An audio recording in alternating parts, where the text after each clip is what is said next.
মার্কিন president Donald Trump বলেছেন, ইউক্রেনের প্রেসিডেন্ট ভলোদিমির জেলেনস্কি চাইলে তাৎক্ষণিকভাবে রাশিয়ার সঙ্গে যুদ্ধ শেষ করতে পারেন। 17 আগস্ট জেলেনস্কির সঙ্গে বৈঠকের আগে তিনি এ মন্তব্য করেন। বৈঠকের কয়েক ঘণ্টা আগে নিজের সামাজিক যোগাযোগ মাধ্যম ট্রুথ সোশ্যালে ট্রাম্প লেখেন, ইউক্রেনের প্রেসিডেন্ট জেলেনস্কি চাইলে যুদ্ধ এখনই শেষ হতে পারে, অথবা তিনি যুদ্ধ চালিয়ে যেতে পারেন। তিনি আরও উল্লেখ করেন, 2014 সালে ওবামা প্রশাসনের আমলে ক্রিমিয়া রাশিয়ার সঙ্গে যুক্ত হয়েছিল কোনো গুলি ছাড়াই, আর সেটি ফেরত যাবে না।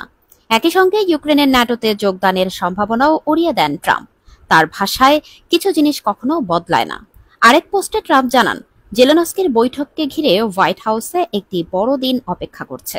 তিনি বলেন, আগামীকাল এত ইউরোপীয় নেতা একসঙ্গে আসছেন, যা আগে কখনো হয়নি। তাদের আতিথেয়তা দিতে পারা আমার জন্য সম্মানের।